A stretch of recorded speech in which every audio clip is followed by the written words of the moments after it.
Welcome to AGORACOM, Small Cap Best of the Best. I'm George Tsiolis, founder of AGORACOM. This is our weekly show in which we go over our chief market commentator's best picks or his best picks of the upcoming week, plus market trends. And of course, you all know him. That's Allan Laboucan. Allan, say hello.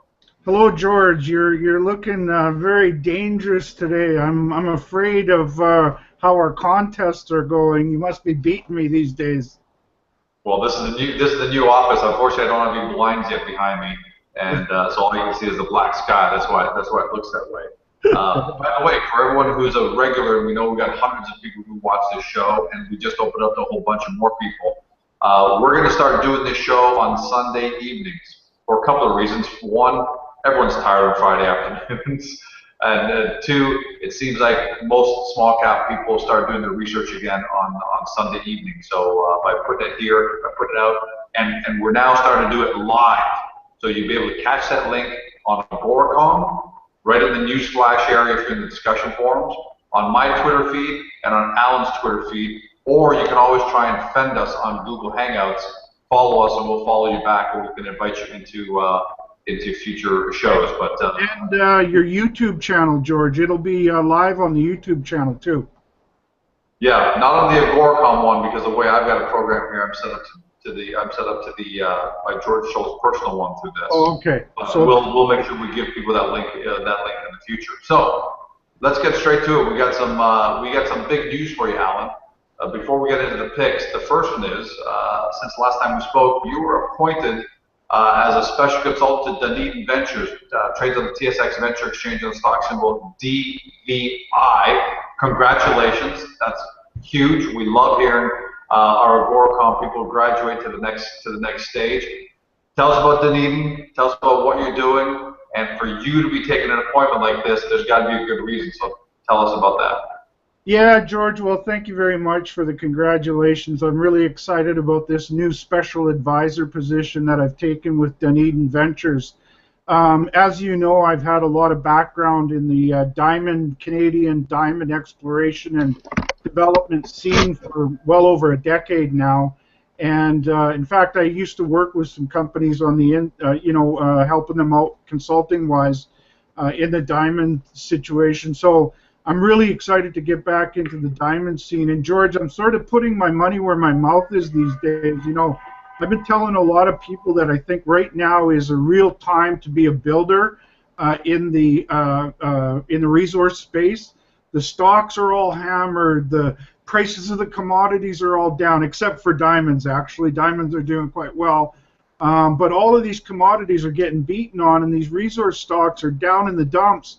This is the time to be building, and that's why for the first time in a long time I've decided to throw my hat in the ring and get directly involved with, in this case, Dunedin Ventures. And what they've done is acquire, they've got a letter of intent to acquire an option on a diamond project that used to belong to a group, two companies that I followed for years. I followed this project, and then they kind of got to the point where they were getting ready to do some advanced testing of the known diamond-bearing kimberlites. In 2008, economic collapse came along. It hammered the price of diamonds. It hammered the availability of funding to do the advanced work on the project, and ultimately the company that had it ended up going bankrupt, and these properties became available again through staking. And so Dunedin's, as I said, done this letter of intent. I think that they'll be working towards a final agreement fairly soon, and they brought me on board to help with the direction of moving into the diamond scene. I got to tell you, that's exciting. DVI as a stock symbol, we're all going to be watching it very carefully. We'll be talking about it regularly here, but congratulations. And for all of you who, for those of you who know Allan, he's been a frequent guest on TV, the likes of BNN. He's been a commentator for years. So he's not going to do something like this lightly. So when you did it, I immediately took a close look, and it's something that we're going to be participating with you at some point. George, so, I really supporting you all the way, Allan. I appreciate your kind words, George, and I can say to people that may not know us very well, you've always been one of my biggest cheerleaders, and so I'm happy that now that cheering is ended up with something real good, and I'm really excited about mine. Well, we joke around a lot, and I kid around with you a lot. But when it comes to something like this, you're the ultimate professional in this industry. You never mince your words. You take positions. You support it with facts. You're probably the smartest guy I know in this business. So, all kidding aside, and then throwing aside all the kidding around we do. When you just take an active role in a company like this, I know I'm going to be taking a really close look now, tomorrow, next week, next month, next year. I'm going to be following all the way through. So I think everyone at home is pretty lucky to know that you're involved. And the story is always the same, George. Whether I'm working with a company, own shares in a company, like it on the show, it's always do your own homework. Check out the company, look at the website, talk to your financial planners. This may or may not be a good investment for you. That's up to you to decide. But I've decided to take the plunge. Yeah, and I'm going to assume that you haven't mortgaged everything you got in the world, because that's not the kind of people we are. So nobody out there should be doing the same thing, like you said. No, sir. Do your due diligence, and that's the only way you can protect yourself at the end of the day. So fantastic. Let's move on to some of your picks here. I wouldn't mind doing the screen share here, actually. Now I'm working off the one screen at home, but let's take a look at futures for a second. Yeah, while you're doing that, George, I wanted to go. I got a bit of a theme today. By the way, George, I'm not sure if we're switching back and forth between cameras. Check that as we're talking, or it might just be me, throwing my voice through your face.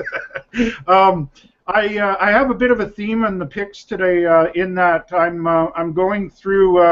I've got a bunch of gold stocks and some silver stocks, and it's because I see some trends happening that I think gold and silver are very oversold here, and the gold and silver quality stocks are extremely oversold.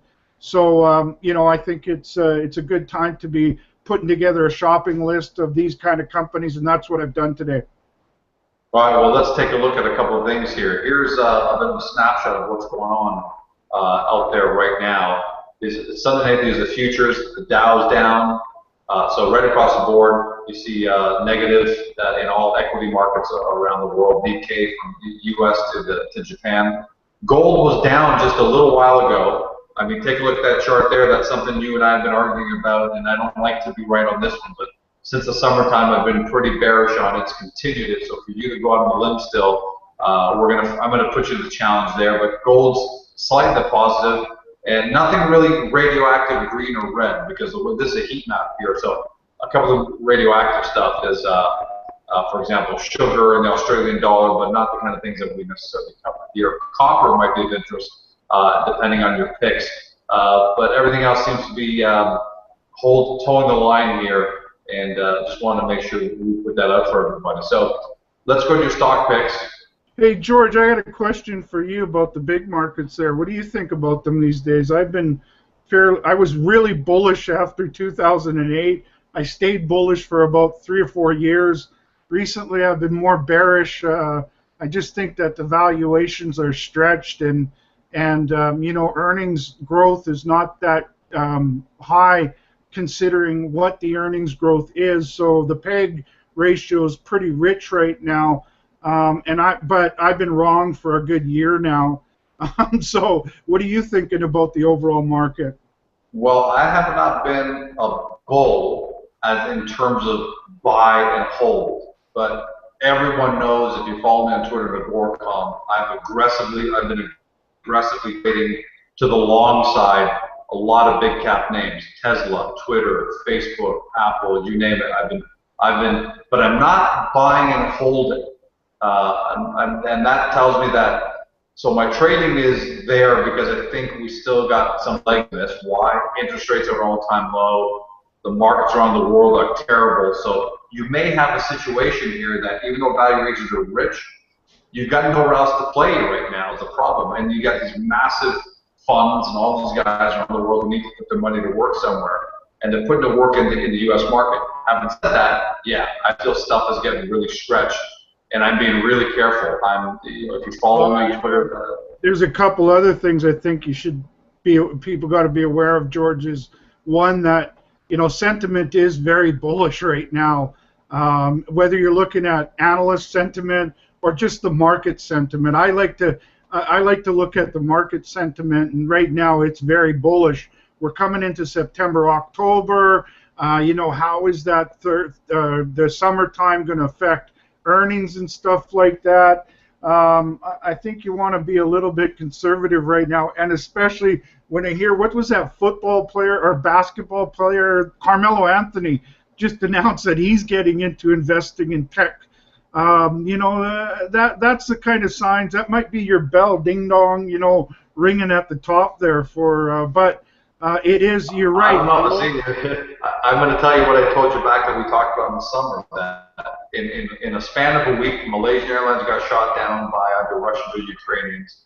The Russian-Ukrainians were some kind of battle anyways. You're talking about some pretty major movements, and there's some, and the Israelis strip and gold. Oh, you're talking about, I was more talking about the overall market, George. No, yes, that's what I'm saying, that the overall markets didn't really get impacted. You didn't see a sell on equities. So this market right now is bulletproof, but I haven't drank the Kool-Aid. So I'm going to continue to stay long. I'm not going to fight this trend. It could go on for another 2 years or go on for another 2 weeks. All I know is, and we'll talk about this in another show, I've got my nuclear portfolio that if things go wrong, who am I going to be buying puts in and things like that. But for now, I'm going to keep going long. Yes, things are stretched, but there's nowhere else to play. And I think that may be a big catalyst as to why these U.S. markets continue heading up. Got it. Let's move on to the picks. All right, so let's take a look. I'm going to do a little screen share here, and so I can bring up your picks. Yeah, I'm doing, George, I'm putting my first one in there. And fine, so here you go. You can see these pop up right now. I can see so you've got them on the, let me see. You're seeing a different screen. You're not seeing Dunedin and all that. You're seeing a different... yeah, I see all your 4 or 5 screens, George. Pardon me, everyone at home. Sometimes that happens with this. No problem.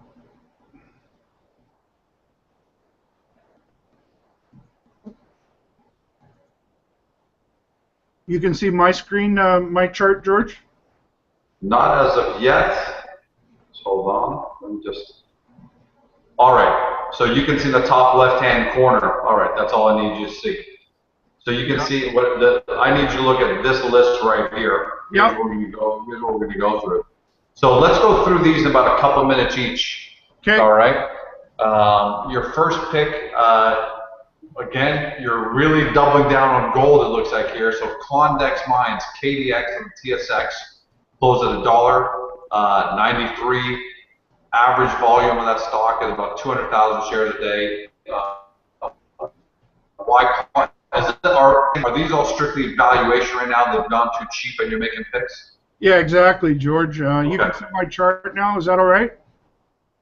Let me bring that up. You should be able to see it in your screen there, I would hope, by now.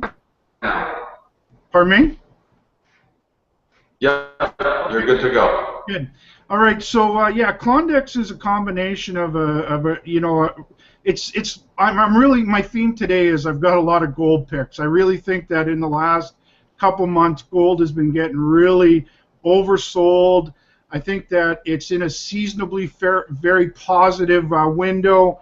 I'm also going to go back to something you were saying when you were talking about stocks in general, when all of those negative things were happening, and yet the stock market didn't go down. Well, some people also look at all those various different things and say, well, why didn't gold go up? And what I've been saying for a long time, and I'll continue to say, is when I hear stock or market commentators talk about these sort of events that drive the price of gold, I know that I don't think that they really understand what drives gold. What drives gold, George, just like every other commodity in the long term, is supply and demand. And why I'm so bullish right now is gold is trading, as is silver, trading right near the average cost of producing that throughout the world. So supply is very tight right now. And the other thing is demand is about to get much stronger for gold. We're going into the season of weddings when the Indians buy a lot of gold. I know that recently gold took a bit of a dip, a 20-some dollar dip, because the Indians are trying to sort of hold back on imports. But rest assured, the gold ends up in India and China, as it always will. And there they buy it for cultural reasons and various different reasons. So I think we're coming into a really good time for gold. And a company like Klondex, I really like. They're a new producer. They've got a good portfolio of projects. I like them a lot. The stock chart has I look down here at the MACD. I think it's getting oversold, showing an oversold sign here. I really like it when the pullback happens on low volume. As you can see, there's very low volume here as these last 4 or 5 days of trading. So a lot of it gives me confidence to go long on KDX right now, George. I'm going to tell you that I'm not, you can see my KDX chart there in the right-hand corner. I'm not going to fight the trend, just like I'm staying with it. I'm not going to fight this trend on gold. If you're going to go into Klondex, then you've got to take a look at that 200-day moving average there. You see that green line that just keeps going up and up and up there. And if you can read it, it says simple 200-day moving average, $1.88. And you're at $1.93 right now. I got to tell you, it's a dangerous buy. If you have to buy it, you got to set a stop at $1.85. It closed below $1.85. George, well, look at what happens every time the price gets close to that 200-day moving average. Mm-hmm. Well, here's what makes me a little bit nervous, and let me show you something else here. I'm going to screen share this. Take a look at the chart of the U.S. dollar. All right. Look at that breakout. Well, that's not a breakout. That's a parabolic move that's about to turn the other way. I don't know. I can't tell you. I mean, yes, it's rich, and yes, it's moved pretty far, pretty fast, but pretty far, man. Look at that thing. It's spiked straight up practically. Yeah. Straight. I wouldn't say straight up. Since July, we're up. You're up about 5%, which is pretty rich because you're up 4 cents from the 80 range into 84. This kind of breakout makes me a little bit nervous. Now, I'd expect the U.S. dollar to pause here, but it could continue to move higher. And if it does after a pause and even a bit of a retracement, even a bit, that's bad news for gold because, as most of you know at home, gold is bought in U.S. dollars, and the more expensive the U.S. dollars get, the less likely that people are going to be able to buy gold if you live in India and places like that. So, anyway, something to consider. They go up on an escalator, they come down on an elevator. And but for now, I'm not going to fight that trend. And listen, you're bold for making your call, right? So let's go on to your. That's an escalator if I've ever seen one. So let's go on here to your other picks. I'm going to screen share again here. Okay, next one's PVG. I'm going to pull that company up. This is a company that I've talked about in the past. It's a high-grade gold project in British Columbia. It looks like an exceptional new producer when it does go into production. I'm not sure whether Pretium is the one that's going to bring it into production, but it's an exceptionally high-grade deposit. It looks like it's got a fantastic future ahead of it. I think that PVG could be a takeover target of some majors right now. Looking at the chart here, and I see that. Remember this big move down, George? And I picked it 2 times. Once here, once here, and since then, higher highs, higher lows, higher highs, higher lows, higher highs, higher lows. Higher highs, higher lows. I like this one a lot, George, and I can't be more bullish on the discovery that they have. So two things there. As most of you probably know, Allan picks things more in a fundamental long term, so that's why he does so well. Me, I'm much more hawkish, and like I told everybody, I'm trading in and out of positions right now. Take a look at Pretium. It's broken down technically. It's broken through its 20-day, through its 9-day, through its 50-day, and through its 200-day. That makes me a little bit nervous when it closes below its 200-day. So I'm not a buyer here, and if you can see me moving my mouse and you can see the crosshairs there, this is going to look a lot more attractive to me. I'm going to be patient if this gets down into the 620 range, because it's shown a tendency to be able to find support in the 625, 630 range. Like going here, we see the low back then was 620. In here, the low is way down to 614. So I think it's a little bit broken, and I'm not going to fight the trend because I think this goes back. This is a straight up fight between you and I. I think gold is going to be. If gold didn't make its move, if gold didn't finally make its move when the Gaza Strip, Russia, Ukraine, the sanctions, the Russian sanctions, Malaysian Airlines got shot down, I got to tell you, I see gold potentially going down to 1150 I'm telling you, George, I'm telling you, those things are not what moves gold. You got to focus on long-term supply and demand. Look at the price of gold every time it hits $1,200. Why does it do that? Why does it bounce off of $1,200 every time it hits there? The last 3 times it's hit there, and it's about to do it again for a 4th time and then bounce off of that.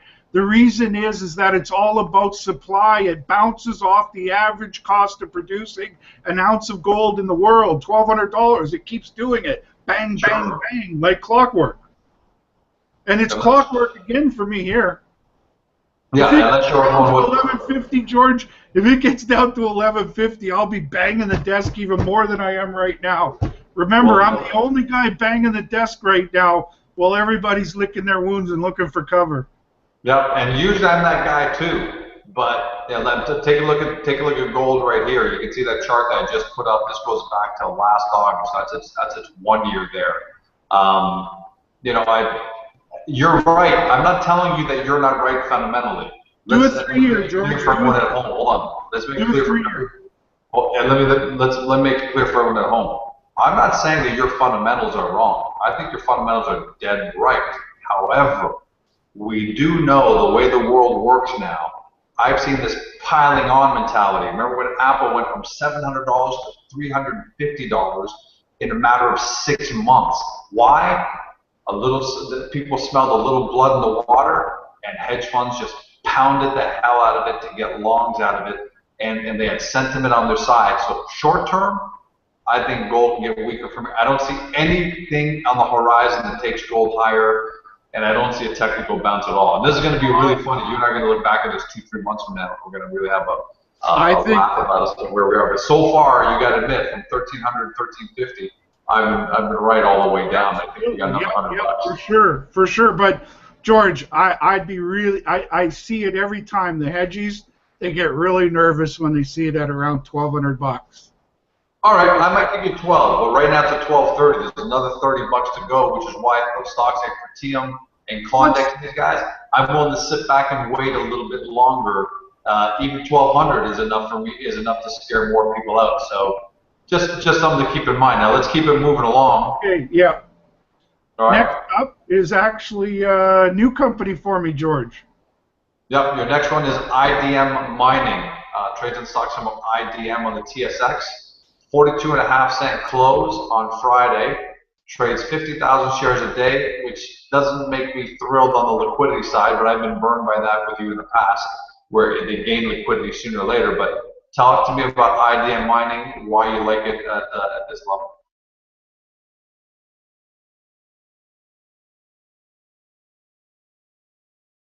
And I may have lost Allan.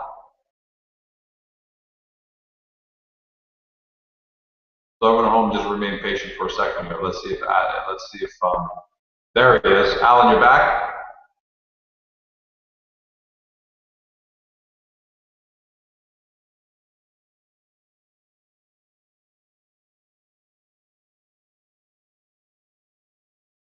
All right. It looks like we lost Allan, so I may have to re-invite him back in.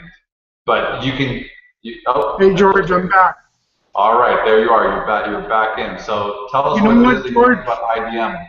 George, I'm having a little bit of troubles when I'm trying to go back and forth from the chart.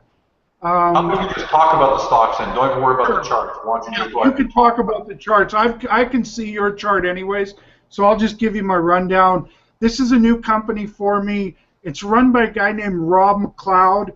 Rob's part of the McLeod clan in mining, if you will. Catherine McLeod, Seltzer. There's another, I forget the brother's name. There's other McLeods. The father has been in the business for a long time. Catherine McLeod's father is Rob McLeod's uncle.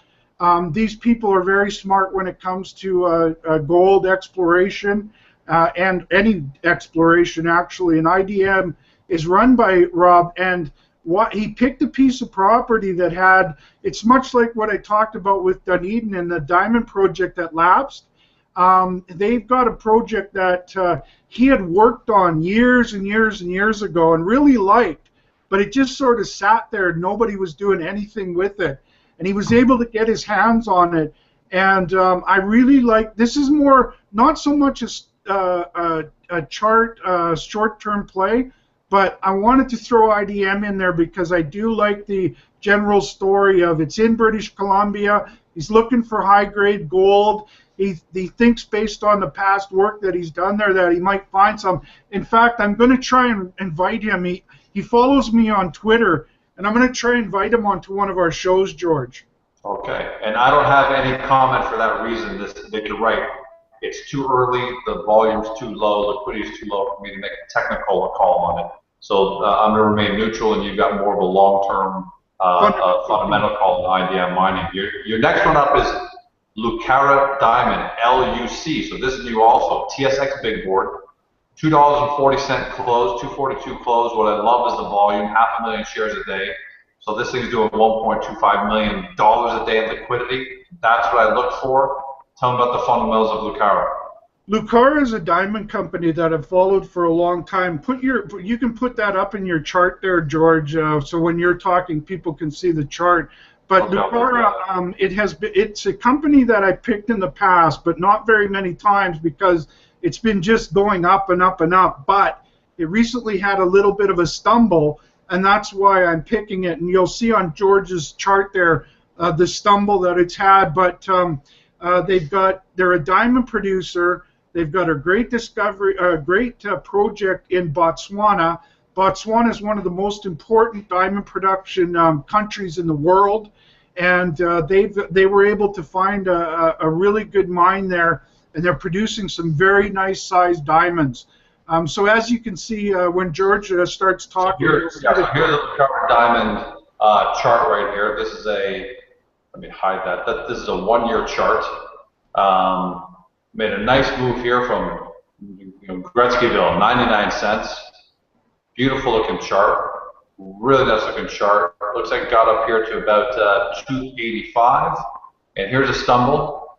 Allan, I got to tell you, that's not really a stumble for me. That's some natural profit taking in the summertime in August, but it looks like it seems to be holding this 240, which is really, really nice. So from a technical point of view, it looks fine to me. Look at the convergence of those moving averages. You've got all moving averages between 242 and 260, which means a lot of tension here, and this thing could burst at any time. Let me take a look at the MACD. George, you know me when it comes to when those things converge. I always look back to the previous trend to get an idea of where I think they're going to go after the convergence, the trend sort of tightens up, and for those guys, I think that it's going to be to the upside because that's what they were trending before it started to converge with the trends there, George. All right, let's move on to the next one. Premier Gold Mines, PG, a big favorite of ours here. Massive liquidity. I'm assuming this is a straight technical call here. Yeah, well, a combination of a technical call, and doesn't hurt that the company is such a phenomenal good story. They've got 3 great projects. They're all multi-million ounce gold projects. One's in Red Lake, Ontario. One's in Geraldton, Ontario, and one's in Nevada. They just keep getting great results. They've got a ton of cash to do all the work. They funded themselves when they were a lot higher. Yeah, I like a lot about Premier Gold. We've talked to you and Downey on the past. Maybe it's time to get you in on the show again. But I remember after we talked, after we had had interviewed you, and you said, "Man, that guy's impressive." Yeah, very, very impressive. Here's a chart here. Here's a small version of the chart. You can see this, Allan? Yes. All right, so this is what's happened over the last year. Allan was picking this baby up, cheap prices all the way through. We had this fantastic move, but again here, this is not company related. This is where gold just petered out, where it didn't respond to everything going on in the world. And I know what Allan said about fundamentals, but most of the world looked at gold as a security blanket, and it's really tailed off. This is going to be an important point, because take a look right here.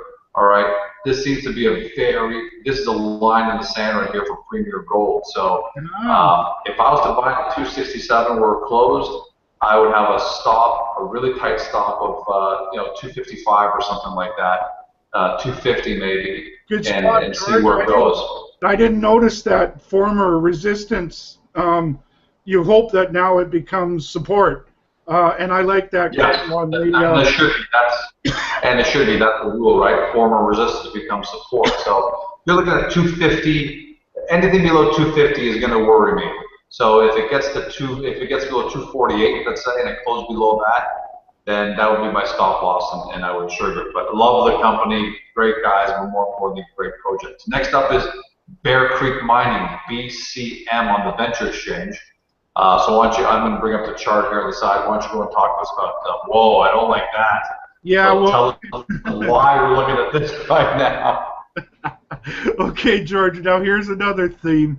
A lot of times when gold's going up, I also say that I get very bullish on silver stocks because it pulls up the price of silver, and the silver stocks are so dramatically oversold. I don't know how closely you watch silver, but silver's been getting pretty hammered lately, and that's why that stock is down like that.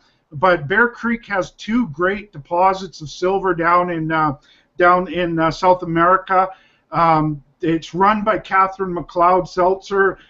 Catherine's the one who started the company. I think they've got different management sort of running things now that it's moving towards transitioning into a mine. I believe she's still a director, but she's still got her finger in the pie there. But Bear Creek is a great silver story. It's one of my go-to silver stocks, and the next, I think, 4 or 5 picks are all going to be 4 out of the 5 are going to be silver. So this is one that I think is a great way to play a move in silver. Yeah, I'm going to make it really quick. I don't like it right here. I don't like all this red. I don't see any reason for it. You could have a quick dead cat bounce related to silver and the actual companies, but I'm looking at this former resistance here, which is also in line with the 200-day moving average at around 225. So I don't see any reason to get into this unless it gets to 225 or over 306. Gets over 306, then I'm in. Otherwise, right now, for me, it's in technical no man's land. Rubicon, next up, RMX. That's Rob McEwen's heavily involved here. No longer, George. Okay. Sorry. Thanks for the updates. Thank you. Yeah, he used to be involved. He was a big shareholder. He got out when the company started. They had some, I think, boardroom battles there. But Rubicon, what I like about these guys is they've got a great gold project in Red Lake, Ontario. Red Lake, Ontario is one of my favorite camps in the world for gold exploration and development. In fact, I may, in the not-too-distant future, have something to say about a special advisor position at a gold company involved in Red Lake. I'll leave you with that. But Rubicon is just, it's gold when I'm looking at gold stocks, Red Lake is my favorite place in the world. Rubicon has the next gold mine in Red Lake. It's supposed to come into production next year sometime, and I like it for that transitional kind of situation. All right, so I don't want to sound like a broken record, but for me, it's okay. There's nothing dangerous here. Pretty stable company, but I'm looking at that 200-day moving average at $1.30 as a place that I would like to potentially enter. Right now, again, in a bit of a no man's land here at $1.51 for my taste. But again, that's just me. Next up is Nevada Sunrise, NEV. TSX Venture Exchange, you've been really bullish on the finds they've been making here. It's been a massive mover. I'll bring that chart up in a second. But is this any news since last time we spoke, or is this strictly evaluation? No, the stock has weakened along with the price of gold, and I think that they're oversold right now. And I'm kind of doing one of my bang on the desk kind of picks with Nevada Sunrise.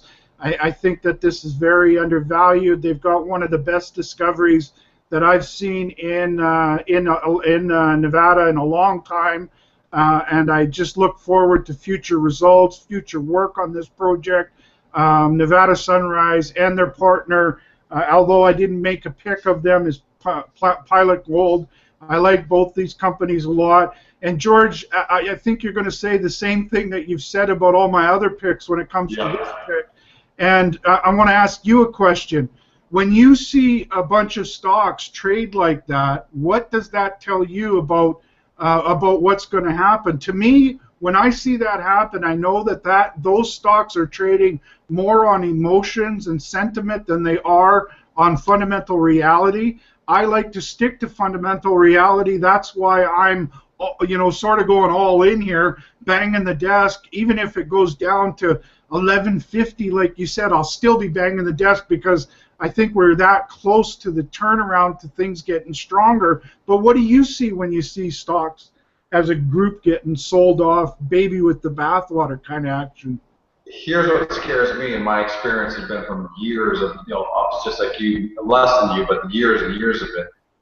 This dip couldn't happen at a worse time, and what I mean by that is, with the sell-off in a lot of these stocks beginning in the summer and continuing through August into September, here's what I think is going to happen, because I've seen this pattern before, and we're going to need a real catalyst, a real big catalyst. I don't see it coming to reverse this, but here's what I predict right now is going to happen. They're not finding any support. Investors are backing off. Yeah, some people are buying, but the masses are seeing that move. They're not participating. And if this extends into October, if it does, late October, you're going to see a lot of these stocks down even further by the time December comes along and tax loss selling season comes. I've seen this pattern before. It may not make sense from a fundamental point of view, but let's face it, small cap investors are not the same investors you see investing in Apple and Google and IBM and so on and so forth. Yeah, but George, huge money that's not. There's a lot of retail here, and retail has been burned, and I think the memories are short, and we may see. I'm not going to get in the way of it. Let's put it this way. And you know me, and everyone at home I think knows me. I'm a monster contrarian investor. I love to invest when everything is down and people are running. I just think there's more room to go, and I'm not going to step in its way. Actually, your screen is telling me a little bit too. Your contrary investor, all of them are red. Every name. No, I just think they have longer to go right now. That's the only problem. I don't see many of these guys having any real catalysts, and then you start getting the tax loss selling season. Well, I'll give you a catalyst. Gold starts moving the other way. All right, and listen, to be clear, I hope that does happen, because most small cap investors in Canada are invested in gold stocks and things like that, so I think that does happen. I just think it's going to get beat up a little bit more. U.S. dollars getting stronger. I don't know. It's a tough call, but right now I'm going to stay out of this way. If I switch that, I want to be clear for everyone at home. If I change that sentiment, you're going to see it pop up on AGORACOM and Twitter. So you got to follow Allan and I on Twitter. You got to follow us on AGORACOM, follow our posts and things like that. Yeah, George. I've got no problem changing my mind because I'm a trader. So once I see a reason, I'll be the first to say, Allan's right. Buy these right now. That's what I'm doing, anyways. George, tell them what your Twitter handle is, and then I'll tell them mine. You can find me on Twitter under AGORACOM, naturally. And mine is Allan B Reports, just the letter B, REPORTS. You can find us both on there, and I advise you to, because we do a lot of kibitzing on there as well on a day-to-day basis. So that's a good way to see into our thinking. You can get us on YouTube, you can get us on AGORACOM, you can get us on Twitter, wherever you are most comfortable with, for everybody that's at home. Let's go quickly through the last couple, George. Fortuna Silver Mines, FVI on the TSX, trades 355,000 shares a day. Love the liquidity. I know what you're going to say. This is a play on silver because you think it's oversold, right? You bet. And this is an exceptionally good company too, George. I always try to make my technical picks also on really high quality companies, so that always protects me in case I'm wrong. Say I'm wrong like you think I am. Well, I don't think that these companies will get beaten up much more than they already are, and so that's why I stick to a fundamentals and technical analysis. But Fortuna Silver, really well-run company, silver producer, great portfolio projects, management that's invested in the company and also really sharp and have done a lot of silver production. This is a really good, one of my go-to picks on silver stocks when people call me up and ask me about a silver company. Right. Broke the 50-day, broke the 9-day. I think it's going to find support at the 200, which is at 460. So again, like everything else, I'm going to sit out about 10% and see if I can get it. And I don't think I'm going to lose a lot by waiting because I don't see these stocks like Fortuna, for example. Great company, no doubt about it. I don't see it something going from 505 to 605 in fast order. I don't see that happening. So the risk reward is in my favor to be patient and wait. And if it were to break it out over this level right here, 550-ish or so, I'd probably be back in at that point. But I'm willing to wait. And finally, Garibaldi Resources, GGI. Now, full disclosure, this is a client of both AGORACOM and Allan Berry's Allan Berry report, so we can't make any kind of buy pick the way we do with everybody else. But Allan can definitely talk about what he's seeing. I'll say nothing other than it's a client of AGORACOM, so you've got to go do your own due diligence. But Allan, what are you seeing there?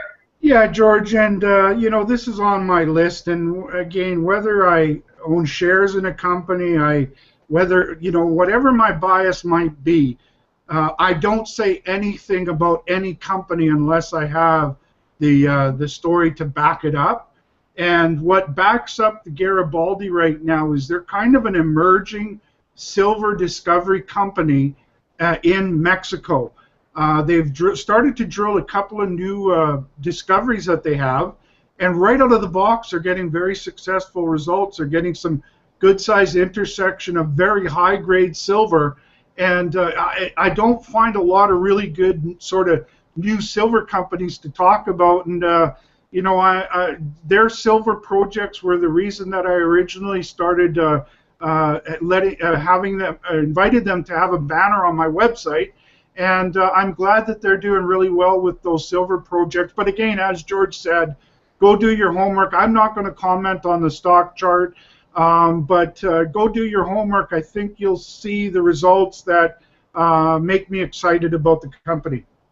Yeah, one thing I'm going to talk about Garibaldi, and it's got nothing to do with the stock price, nothing to do with the chart, nothing to do with anything. One thing that people should know at home that's very impressive about Garibaldi is that they haven't had to raise money since 2008 or 2009. Great working capital. They own shares in Premier Gold as a result of a land sale. That other company, it starts with a P2, and they're a past pick of mine. I can't remember. Oh, sorry, it wasn't Premier Gold. Sorry, it wasn't Premier Gold. Yeah, it's Paramount. Paramount Gold and sorry, Silver. my apologies. So they owned a few million shares of Paramount, and they've just been piecing that off real slow. smart group of guys that keep their expenses under control. So that, I think, is a very impressive indication of management and nothing else. It's got nothing to do with the stock price or chart or anything, but smart management who made that sale and haven't had to go back to the well and dilute the investors. So I always like things like that. And finally, I'm going to point something out here. CGA, China Green Agriculture. And I want to show so about 2 weeks ago, I started counting the table on CGA when it was in the low twos. Yes, I remember that. Didn't you pick it in the contest, or was that a pick on one of our shows? I can't remember. It was a pick on one of our shows a long time ago. Right. Long time ago. But, and I should have, I blew it. No, you know what it was, George? You said it on Twitter. That's right.